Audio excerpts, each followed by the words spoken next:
सौर्य जहाज दुर्घटना भएको आज 15 महिना भएको छ। 2081 साल साउन 9 गते काठमाडौँको विमानस्थलमा पोखरा जाँदै गरेको सौर्य जहाजको विमान दुर्घटना हुँदा 18 जनाको ज्यान गएको थियो। त्यो सौर्य जहाज दुर्घटनाको बढी क्षति हुने एउटा पीडित मध्येको मैले 3 जना सन्तति गुमाएँ, छोरी, ज्वाइँ र नाति। सुरुमा हामीलाई यो घटना स्वाभाविकै लागेको थियो, यो दुर्घटनै हो भन्ने लागेको थियो। तर कालान्तरमा यसलाई अध्ययन गर्दै जाँदा यो दुर्घटना मात्रै होइन भन्ने तथ्यहरूले प्रमाणित भएको छ। खास गरिकन तपाईलाई जुन सौर्य जहाजको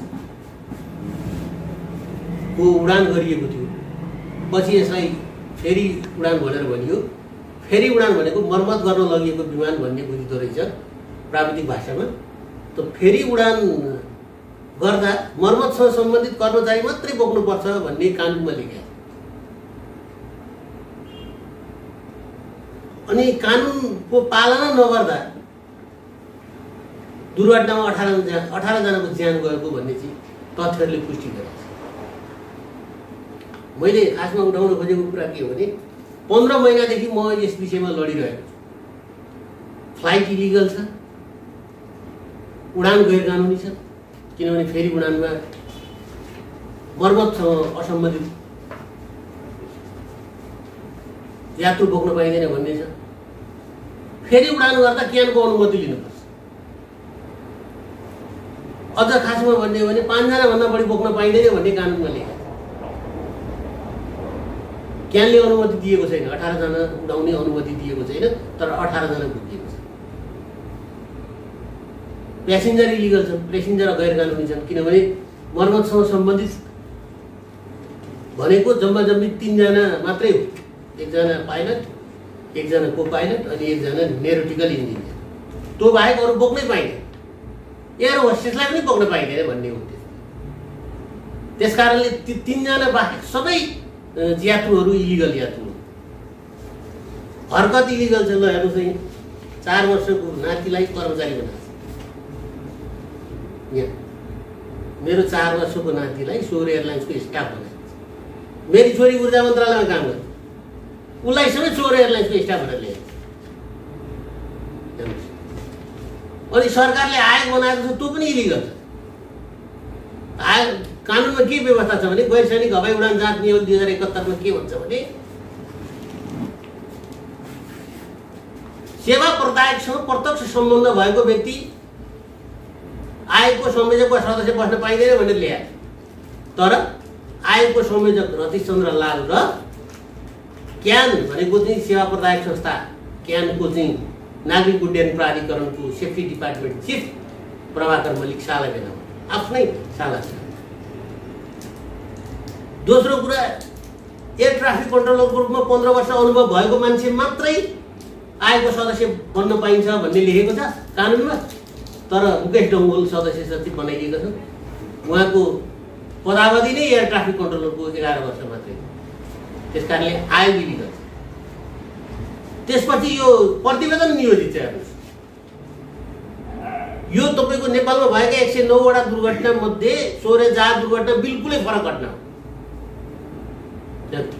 किनभने मर्मत गर्न लगिएको जहाजमा मान्छे बोक्न पाइँदैन, कानुनमा लेखेको छ मान्छे बोकिएको। एउटा कुरा। दोस्रो कुरा के हो भने क्यानले यसको नियमन गर्नुपर्छ। खास गरी नागरिक उड्डयन प्राधिकरण क्यान भन्छ, क्यानले यसलाई नियमन गर्नुपर्छ। तर क्यानले नियमन गरेको छैन। यो सम्पूर्ण परिपन्चको बारेमा क्यानलाई पनि थाहा छ, सौर्य एयरलाइन्सलाई पनि थाहा छ, सरकारलाई पनि थाहा छ, सरकारका केही कर्मचारीलाई पनि थाहा छ।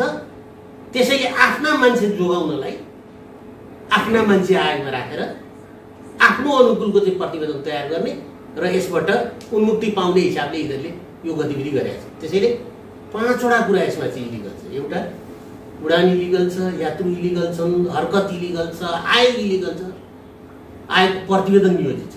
मैले मात्रै भनेको होइन यो विषय। नेपाल सरकारले विधानै मिचेर भए पनि कानुनै मिचेर बनाएको रतीश चन्द्र लालको आयोगले भनेको विषय हो। मैले जे तथ्य यहाँ सार्वजनिक गरिरहेको छु त्यो तथ्यलाई सरकारले बनाएको आयोगले सबै स्वीकार गरेको छ, त्यो तथ्यलाई पुष्टि गरेको छ। यति मात्रै होइन, संसदको संसदीय समिति जसलाई मिनी पार्लियामेन्ट भन्छ, पर्यटनसँग सम्बन्धित विषयको समिति, अन्तर्राष्ट्रिय सम्बन्ध र पर्यटन समितिको बैठकले यो कुरालाई स्वीकार गरेको छ र त्यो बैठकले सरकारलाई यस विषयमा न्यायिक जाँच गठन गर्न, न्यायिक जाँच गर्न सर्वोच्चको न्यायाधीशको संयोजकत्वमा छानबिन समिति बनाऊ भनेर सरकारलाई निर्देशन गरेको छ। त्यसैले यो घटना तपाईलाई कस्तो छ भन्नुहुन्छ भने नेपालमा दुर्घटना हुन्थ्यो, दुर्घटना भयो, मान्छे मर्यो, शोकमा बस्यो, बिमा कति आउँछ, क्षतिपूर्ति कति आउँछ, त्यसैमा मान्छे अल्मलिन्थ्यो, कसैले खोजी गर्दैन थियो। म पहिलो मान्छे हो जसले एभिएसन क्षेत्रको भनेको नागरिक उड्डयन क्षेत्रको हरेक कुरालाई उत्खनन गरेर यो घटनाक्रमको बारेमा मैले सार्वजनिक गरेको छु, राज्यका निकायलाई ध्यानाकर्षण गराएको छु र पुष्टि गरेको छु। आज मैले भनेका तथ्यहरू गलत हुन् भनेर कसैले भन्दैन, तर यसलाई सम्बोधन गर्ने विषयमा पनि कोही अगाडि बढ्दैन। त्यसको एउटै कारण के हो भने नेपालमा कानुन छैन। सवारी दुर्घटना भयो भने ड्राइभरहरू जेल गइरहेका छन्, तर हवाई दुर्घटनामा जानाजान गरिएको अपराधमा के कारवाही गर्ने भने कानुनै छैन। त्यसकारणले न्यायिक जाँच आयोग बन्नुपर्छ भन्ने मेरो माग। एक त अवैधानिक आयोगले बनाएको प्रतिवेदन हो, किनभने म त अब तपाईँको म अदालत जाने हो होइन, म जाने भनेको त अदालत हो। अदालतले पनि त एउटा आधार त खोज्छ। अब अस्तिको आयोग अवैधानिक भइसकेपछि त्यो आयोगले सार्वजनिक गरेको प्रतिवेदनलाई कसरी वैधानिक भन्ने? त्यसो भएपछि वैधानिक प्रतिवेदनलाई वैधानिक बनाउन पनि, तथ्यहरूलाई चाहिँ वैधानिक बनाउन पनि न्यायिक जाँच हुनु जरुरी छ।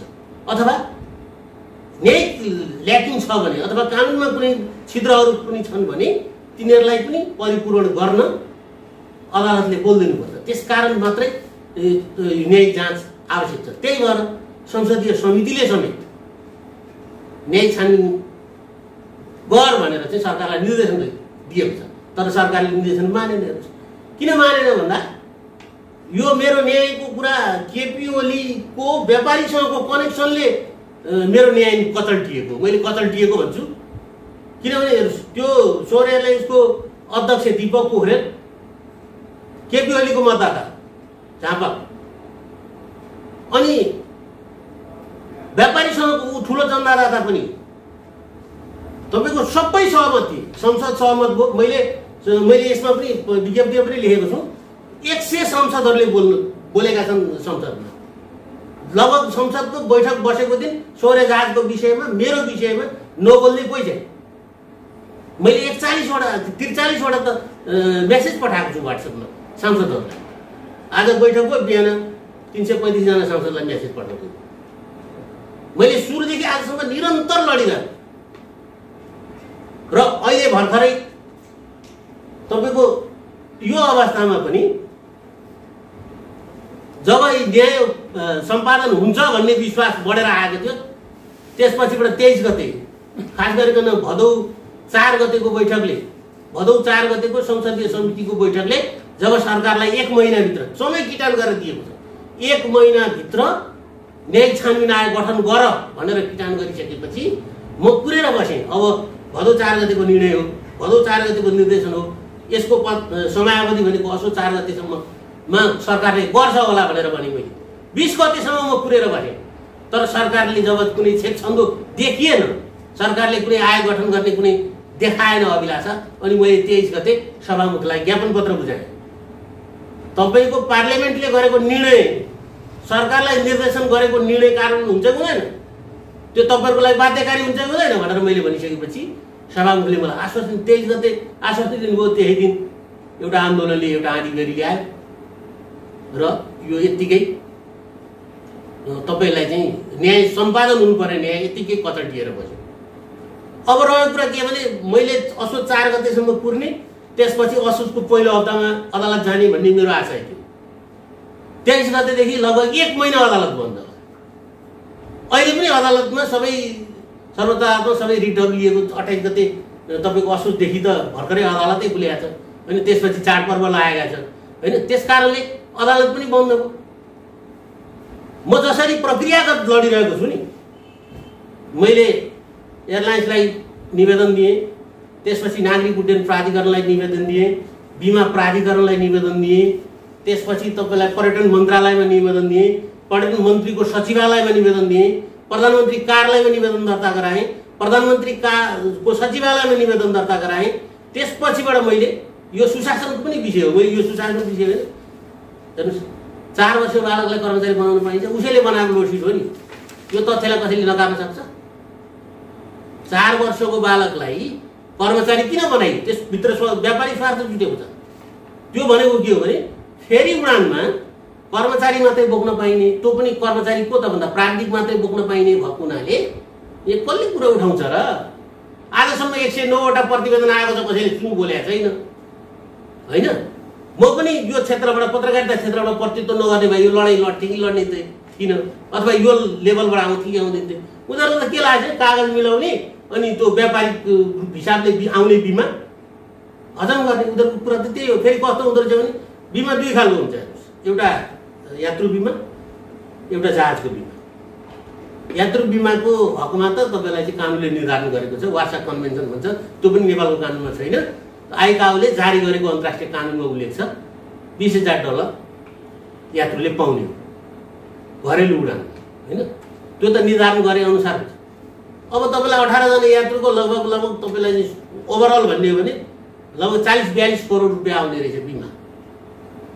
40-42 करोडमा यात्रुहरूको जम्मा बिमा भनेको त्यही 5-6 करोड हो। बाँकी 35 करोड सुरक्षित गर्न मेरो नातिलाई कर्मचारी बनाएन भने जहाजको बिमा नआउने भएपछि उसले मेरो नातिलाई कर्मचारी बनायो, 4 वर्षको नातिलाई। ऊर्जा मन्त्रालयमा काम गरेको मसँग अहिले पनि छ, त्यो घटना भएको दिन पनि ऊर्जा मन्त्रालयमा हाजिर गरेको भनेर चाहिँ ऊर्जा मन्त्रालयबाट मैले सूचनाको हक प्रयोग गरेर लिएको पत्र मसँगै छ, मैले प्रिन्ट गरेर ल्याएको। अनि मेरी छोरीलाई त्यहाँ कर्मचारी, मेरी छोरी र मेरो नातिलाई कर्मचारी नबनाउन्जेलसम्म उसको 35 करोड सुरक्षित नहुने भएपछि उसले मेरो छोरी र नातिलाई कर्मचारी बनायो। अब यी घटनाक्रमले कसरी तपाईँ घटनालाई स्वाभाविक आकस्मिक भवितव्य भनेर मान्नुहुन्छ? ल तपाईँ कसैले मलाई भनिदिनुहोस् त। फ्लाइट इलिगल छ, यात्रु इलिगल छन्, हरकत इलिगल छ, मैले भनिसकेँ हरकत इलिगल छ, आयोग इलिगल छ, सरकारले बनाएको आयोग इलिगल छ। आयोगले त तपाईँको संसदीय समितिमा मलाई पनि बोल्ने अवसर दिएको थियो, मैले आधी घन्टा जति बोलेँ। त्यहाँ आयोगको संयोजक लगायतका मान्छेहरू थिए, पर्यटन मन्त्री थिए, 27 जना समितिका सांसदहरू थिए। त्यही मैले र्याखर्याख पाएर तपाईँ अवैधानिक आयोग हो कि होइन भनेपछि हो, तर म आफू बनेको होइन, सरकारले बनाइदियो, म बसेँ। आयोगको जवाफ यस्तो थियो। जब आयोगले सबै कुरा स्वीकार्यो अनि संसदीय समितिले सरकारलाई निर्देशन दिएको छ यो यसरी कर्मचारीको छानबिनले हुँदैन, अब पूर्व न्यायाधीशलाई नै यसको छानबिन गर्न लाउनुपर्छ भनेर अनि छानबिनको प्रक्रिया अगाडि बढाउने भनेको छ। अब हेर्नुहोस्, अहिले यो 15 महिना भयो, 1 दिन पनि म चुप लाएर बसेको छैन। तपाईँको अहिलेको मेरो अभिष्ट भनेको मैले यहाँ पनि यो विज्ञप्तिमा पनि उल्लेख गरेको छु, मेरो कुरा भनेको मेरो न्यायको विषय मात्रै हो। मेरो कुरा के हो भने मैले जे नियति भोगेँ दुनियाँले यस्तो नियति भोग्नु नपरोस् भन्ने एउटा कुरा। दोस्रो कुरो, विश्वमा 99% सुरक्षित हवाई यात्रा नेपालमा भने किन असुरक्षित छ? झन्डै 50 वर्ष भयो नेपालको आकाशमा हवाईजहाज उड्न थालेको, त्यसमा 109 वटा घटना भएको छ। तपाईँ विचार गर्नुहोस्, वर्षको सरदर 2टा घटना भएको छ नेपाल, सरदरको हिसाबले हेर्नुहुन्छ भने। र नेपाल भनेको अन्तर्राष्ट्रिय क्षेत्रमा सबभन्दा बढी हवाई दुर्घटना हुने देशको सूचीमा पर्छ। तपाईँ अहिले पनि हेर्नुभयो भने त्यही भएर नेपालका चाहिँ वायु सेवा कम्पनीलाई आइकाओले तपाईँलाई चाहिँ प्रतिबन्ध लगाएको छ, ब्ल्याक लिस्टेड गरेको छ। अब तिनीहरूको भाषामा चाहिँ सेफ्टी सूचीमा राखेको भन्दो रहेछ होइन, तर त्यसको चाहिँ हाम्रो पत्रकारिताको भाषामा चाहिँ त्यसलाई तपाईँको चाहिँ ब्ल्याक लिस्टेड गरेको छ। युरोपियन युनियनको आकाशमा त उड्न प्रतिबन्ध लगाएको छ। किन लगाएको भन्दाखेरि नेपालमा हवाई दुर्घटना बारम्बार भइरहन्छ। नेपालले आइकाओले जारी गरेका चाहिँ मान्यताहरूलाई पालना गरेन। किनभने हेर्नुहोस् के हुन्छ भने यो नेपालको कानुनले मात्रै चल्दैन हवाई क्षेत्र। यो आउ भनेको संयुक्त राष्ट्रसङ्घको एजेन्सी हो, अन्तर्राष्ट्रिय नागरिक उड्डयन प्राधिकरण भन्छ नेपालीमा। त्यसका 193 सदस्य राष्ट्रहरू छन्, त्यसमध्ये नेपाल एउटा सदस्य राष्ट्र हो। नेपालको कानुनले मात्रै चल्दैन, आइकाओले जारी गरेको कानुनले मात्रै चाहिँ यसलाई नियमन गर्छ। त्यसकारणले आइकाओले ब्ल्याकलिस्टेड गरेपछि नेपालले संयुक्त राष्ट्रसङ्घबाट पाउने धेरै सुविधाहरू 2013 देखि ब्ल्याकलिस्टेड गरेको आज 25 भइसक्यो। 12 वर्षदेखि नेपाल अरबौं सहयोग रकम पाउनबाट वञ्चित छ। विश्वमा के हुन्छ हेर्नुहोस्, तपाईँलाई यो सेवा प्रदायक निकाय र नियामक निकाय अलग अलग हुन्छ क्यान भनेको। तर नेपालमा क्यान कस्तो छ भने सेवा प्रदायक निकाय पनि त्यही, नियामक निकाय पनि त्यही। आइकाओले भने यसलाई अलग गर, नेपालले गरेन। मन्त्रीले गएर आइकाओको महासभामा, यसको हेडक्वार्टर मोन्ट्रियलमा छ क्यानाडाको, त्यहाँ गएर कमिटमेन्ट गरेर आयो, तर पनि यहाँ भयो। यसैपल्ट तपाईँलाई चाहिँ संसदमा यसलाई अलग अलग गर्ने भनेर चाहिँ 2टा विधेयक दर्ता भएको थियो, छलफलमा हुँदै थियो, छलफल पनि भइरहेको थियो। तर अब यो परिस्थितिले फेरि पनि यो कचल्टिएर बस्यो। यो एउटा ठुलो भन्सार। यो क्यान भनेको संस्था कस्तो छ भने तपाईँलाई चाहिँ यसलाई स्वास्थ्य संस्था भन्छ क्या। अध्यक्ष चाहिँ पर्यटन मन्त्री हुन्छ, तर त्यसको कार्यकारी भूमिकामा चाहिँ महानिर्देशक हुन्छ। अहिले प्रदीप अधिकारी भन्ने छन्। यसले जे पनि गर्न सक्छ, तपाईँको जग्गा किन्न सक्छ, एयरपोर्ट बनाउन सक्छ, जहाज किन्न सक्छ। उसले आफ्नो त्यो स्वायत्त संस्था भएको हुनाले नेपालको कानुनको परिधिभित्र रहेर उसले आफूले जे पनि गर्न सक्छ। त्यस्तो पावरफुल संस्था हो। त्यो संस्थाले नियमन नगरिदिएपछि यो अवस्था। अझ हामीले त के सुनेका छौँ भने तपाईँलाई पोखरा एयरपोर्टको भ्रष्टाचारकोसँग यसको कनेक्सन छ। पोखरा एयरपोर्टमा चाइनाबाट ऋण लगानी गरेर चाहिँ एयरपोर्ट बनाइयो। अनि अब त्यो एयरपोर्ट त्यत्रो लगानी गरेका छ, हामी तपाईँको थाप्लोमा चाहिँ ऋण थोपरिएको छ, त्यो चल्दैन।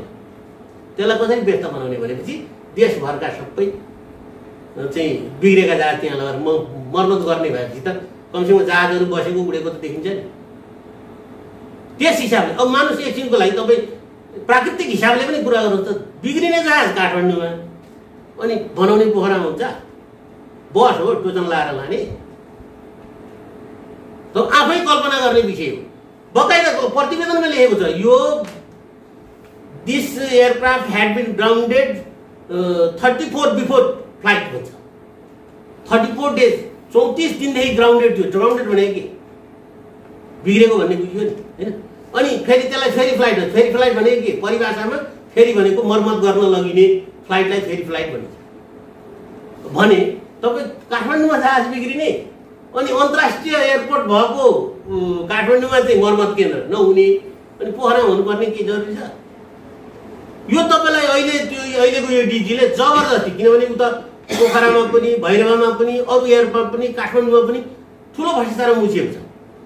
अख्तियारको सूचीमा परेको छ। यो परिवर्तनले अलिकति उसलाई राहत दिएको छ भन्ने मैले महसुस गरेको छु। नभए ऊ यतिखेरसम्म अख्तियारको मुद्दामा परिसक्ने मान्छे हो। त्यस कारणले उसले त्यो जबरजस्ती त्यसलाई व्यस्त बनाउने नाममा यो सब गरेको छ। अब रहेको कुरा के भने 15 महिना भयो, यो बिचमा नयाँ परिवर्तन पनि भएको छ। यो परिवर्तनले चाहिँ केही चाहिँ परिणाम ल्याउला भन्ने मलाई लागेको छ। जस्तो के भने मैले यही बिचमा गृहमन्त्री, कानुन मन्त्री, ऊर्जा मन्त्री र सञ्चार मन्त्रीलाई भेटेर आफ्ना कुरा राखेको छु, होइन? मैले सञ्चार मन्त्रीलाई भेटेँ, 2 पल्ट भेटेँ। मैले उहाँलाई भने तपाईँ सञ्चार क्षेत्रको प्रतिनिधित्व गर्दै मन्त्री हुनुभएको छ, त्यस कारणले तपाईँले सञ्चारकर्मीलाई परेको पीडामा तपाईँले यसको स्वामित्व लिनुपर्छ, अभिभावकत्व ग्रहण गर्नुपर्छ भनेर मैले भनेको छु। उहाँले नयाँ पर्यटन मन्त्री आउने बित्तिकै यो पहिलो बैठकबाट, पहिलो निर्णयबाट न्यायिक छानबिन समिति गठन गर्ने प्रक्रिया अगाडि बढाउने कुरामा म पहल गर्छु भन्नुभएको छ। मैले ऊर्जा मन्त्रीलाई भने म अहिले पनि तपाईँहरू सामु बन्छु। मेरी छोरी ऊर्जा मन्त्रालयमा काम गर्थी। ऊर्जा मन्त्रालयमा कार्यरत मेरी छोरीलाई न्याय दिलाउने दायित्व कसको? ऊर्जा मन्त्रालय। अभिभावकीय भूमिका निर्वाह गर्ने कसको? ऊर्जा मन्त्रालय। त्यस कारणले यसको अभिभावकत्व तपाईँले ग्रहण गर्ने कि नगर्ने भनेर ऊर्जा मन्त्रीलाई मैले भेटेर, कुलमान घिसिङलाई मैले भेटेर कुरा राखेको छु, म यसको अगुवाई गर्छु, पहल कदम लिन्छु भन्नुभएको छ हैन। संयोगले तपाईलाई चाहिँ उहाँ मन्त्री हुनुभन्दा अगाडि अनिल कुमार सिन्हा यही नागरिक उड्डयन क्षेत्रको तपाईको चाहिँ विषयमा छानबिन गर्न भनेर एउटा समिति बनाएको थियो। 2081 साल कार्तिक 2 गतेको मन्त्री परिषदको बैठकले उहाँलाई संयोजक बनाएर उहाँले मसँग छलफल गर्नुभएको थियो 2 घण्टा बसेर। उहाँलाई यो सबै डिटेल थाहा छ। त्यसपछि मन्त्री भएपछि मैले उहाँलाई भेटेको छु, कानुन मन्त्रीलाई पनि भेटेको छु। लगभग मैले आफ्नो हिसाबले राख्ने कुरा। तर अब समस्या चाहिँ के हो भने परिवर्तन त भयो, तर अब आजको परिवर्तनले शासन शैलीलाई बदल्छ कि बदल्दैन हेर्न बाँकी छ हैन। फेरि पनि न्यायलाई स्वार्थसँग साटिन्छ कि साटिँदैन त्यो हामीले बुझ्न बाँकी छ हैन। कागज मिलाएर न्याय निमोठिन्छ कि निमोठिँदैन अहिले त भएको त्यही नै हो, त्यो पनि बुझ्न बाँकी छ। अनि सक्लेले जे गर्दा पनि हुन्छ भने जुन भाष्य निर्माण भएको छ यो परिवर्तन हुन्छ कि हुँदैन। यदि यो भयो भने मैले न्याय पाउँछु, अदालत गइरहनु पर्दैन। होइन भने मेरो अन्तिम लडाइँ भनेको अदालतको। मैले यहाँ तपाईहरुलाई देखाएँ, मैले डे 1 बाट यो संस्था गठन गरेँ। यो मान्छे मरेको सम्पत्तिले विलासी हुने, घर खर्च टार्ने, घर बनाउने, यो गर्ने भन्दा यिनीहरूको नाममा जे जति आउँछ त्यसलाई एउटा फाउन्डेसन बनाएर उनीहरूको नाममा सामाजिक काम गर्ने र यिनीहरूलाई जीवित बनाइराख्ने भन्ने उद्देश्यले मैले यो अभियान सुरु गरेको छु। यो काठमाडौँ जिल्ला प्रशासन कार्यालयमा दर्ता गरेको छु। मैले यो संस्था दर्ता गराइकन मैले 4 ठुल्ठुला कार्यक्रमहरू गरेँ। पहिलो कार्यक्रम मैले पूर्व राष्ट्रपति विद्या भण्डारीलाई प्रमुख अतिथि बनाएर गरेँ। पूर्व प्रधानमन्त्री झलनाथ खनाललाई प्रमुख अतिथि बनाएर गरेँ। पत्रकार महासंघको केन्द्रीय कार्यालयमा पत्रकार महासंघको अध्यक्षलाई प्रमुख अतिथि बनाएर कार्यक्रम गरेँ हैन। त्यसै गरिकन बागमती प्रदेशका पूर्व मुख्यमन्त्री राजेन्द्र पाण्डेलाई प्रमुख अतिथि बनाएर वार्षिक कार्यक्रम गरेँ। र सबै कार्यक्रम मैले पर्यटन मन्त्रालयसँगको सहकार्यमा, अनुमतिमा मैले यस्तो कार्यक्रम गर्दै आएको छु। त्यसकारणले मेरो उद्देश्य के हो भने मैले वार्षिक कार्यक्रममा पनि एउटा घोषणा गरेँ, तपाईहरुलाई पनि जानकारी होस्। अब यिनीहरू मरेर गए, यिनीहरूलाई कसरी जीवित बनाइराख्ने भन्ने नाममा मैले 3 लाख राशिको 1 लाख राशिको एउटा पुरस्कार स्थापना गरेँ। छोरीको नाममा स्थापना गरेको पुरस्कार निजामती सेवामा रहेकी भएको नाताले निजामती महिलालाई वर्षको एकपल्ट 1 लाख पुरस्कार राशिले पुरस्कृत गर्ने। ज्वाइँको नाममा स्थापित पुरस्कार नेपालमा प्राविधिक क्षेत्रमा उत्कृष्ट काम गर्ने प्राविधिकहरूलाई पुरस्कृत गर्ने। र मेरो इस्युलाई जसरी मैले आज मिडियाको साथ पाएको छु नि, म यहाँसम्म आइपुगेँ नि। यो आन्दोलन म पीडामा भएको बेलामा जसरी मलाई काठमाडौँमा मिडियाले साथ दिए र मिडियाको साथको बदौलत आज तपाईँको आए पनि मेरो भावनाभन्दा बाहिर जान सकेन। सरकार पनि आजित भएको छ हैन। एकताका त तपाईँलाई संसदमा आतंकै जस्तो थियो, मेरो एसएमएस आतंक भन्थे मान्छेले हैन। त्यस्तो अवस्था थियो, त्यो समेत सिर्जना गरेर मैले एउटा आन्दोलन, एउटा व्यक्तिले कति आन्दोलन गर्न सक्छ भन्ने कुरालाई स्थापित गरेको छु। त्यसले मैले यी सबै समग्र परिस्थितिमा मलाई साथ र सहयोग दिने, उत्कृष्ट समाचार सङ्कलन गर्ने, नागरिक उड्डयन क्षेत्रमा कलम चलाउने पत्रकारलाई पुरस्कृत गर्ने भनेर 3 लाख राशिको 1 लाख राशिको 3टा पुरस्कार स्थापना गरेको छु। र मैले एउटा नाति पढाउन पाइनँ, म पढाउँदै थिएँ। बहुत क्षमतावान बनाउने योजना थियो, म 100 जना नाति पढाउँछु भन्ने उद्देश्यले मैले चाहिँ 100 जना नातिको एउटा टार्गेटमा यो घोषणा गरेको छु। अस्ति वार्षिक कार्यक्रममा साउन 9 गते, यही गएको साउन 9 गते मैले घोषणा गरेको थिएँ। त्यसैले मैले यो संस्था बनाएको। अब मेरो सपना देख्नुपर्छ भन्छन्। मेरो लक्ष्य चाहिँ यो म्याप मेमोरियल हस्पिटलसम्मको छ, कति सम्भव हुन्छ। आज म अन्तर्राष्ट्रिय पीडितहरूको संस्थासँग जोडिएको छु। आज म आइकाउसँग जोडिएको छु। आज म तपाईहरुलाई मेसेज देखाउन सक्छु। तपाई यो कस्तो रहेछ भने यो संसार, तपाईलाई चाहिँ म इमानदार छु भन्यो भने मान्छेले यसको दिमाग खुस्कियो भन्छ। किनभने बैमानको संसार भयो कि। अनि मैले इमानदारिता देखाएँ भने, इमानदारिता देखाउँछु भने यसले पक्का चाहिँ या त गाँजा खान्छ या चाहिँ तपाईको चाहिँ आदर्श मात्रै बोल्दैछ भन्ने मात्रै भन्दैछ। म तपाईहरुलाई मेसेज देखाउन सक्छु। How can we help you भनेर नगद सहयोग गर्नलाई चाहिँ पठाएका अन्तर्राष्ट्रिय मेसेजहरू मसँग।